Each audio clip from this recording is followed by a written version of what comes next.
All right. Does winning $1 million automatically make you happier? Professor Laurie Santos explores what science reveals about happiness and how our brains adapt to it. She created the most popular class offered at Yale University called Psychology and the Good Life. And in her podcast, The Happiness Lab, she interviews notable guests like figure skater Michelle Kwan, David Byrne from the Talking Heads, coach Bob Bowman, and veteran and actor J.R. Martinez. Santos talks to them about their quest to find happiness and looks at the data behind their decisions. Professor, good morning. Thanks for having me. So you created the most popular class ever at Yale University. Did that make you happy? It did. It made me very humbled. It came with a lot of logistical problems that didn't make me so happy, but it was great. And now this podcast is going to be a path to happiness for the rest of us? How so? That's right. I mean, the idea is not everybody's going to take a Yale class. You know, not everybody has the SATs to get into Yale, but everybody's focused on happiness. And so we wanted to make all these insights available to everyone. One of your first ones was about winning the lottery. Yeah, because everybody thinks if I could just win the lottery, if I could just do it, it would make me happy. You highlight a guy who won and then ended up taking his own life.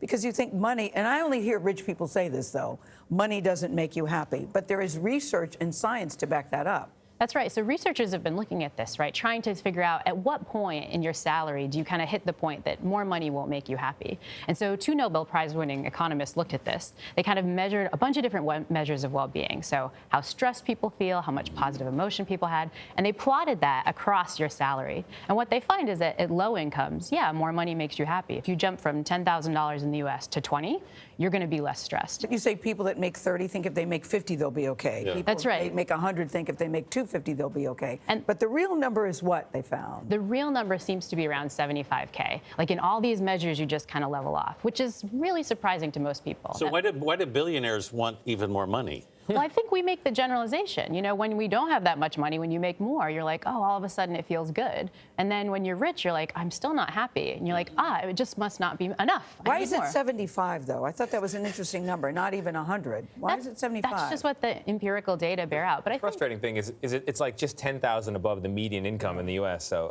another interesting finding is Olympic medalists, if they're third, 2 away from first, they're happier actually long-term than the second-place finisher. Why? I think the second-place finisher has a salient comparison that makes them feel bad. They almost got gold. You know, they were 0.2 seconds away, whereas the bronze medalist is like, I almost wasn't even up here. I almost lost completely. I feel great. You know? You say our minds lie to us when it comes to happiness. What do you mean? I mean, we have all these strong intuitions about what will make us happier. More money, that'll make me happy. You know, getting a promotion, that'll make me happy. But then you look at people who get that, and they're not happy. Yeah.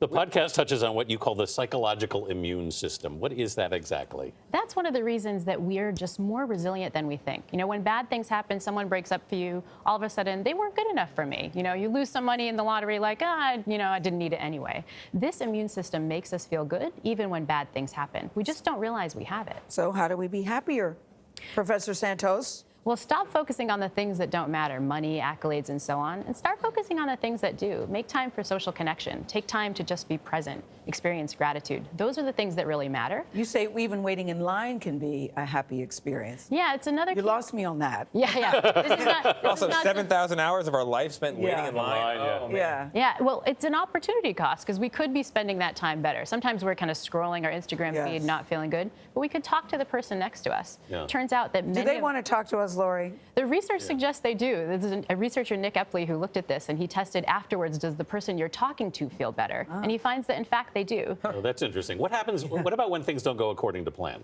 This is another case where I think we forecast that everything's going to be terrible. But in practice, that psychological immune system you mentioned, it kicks in. It makes us feel better than we expect.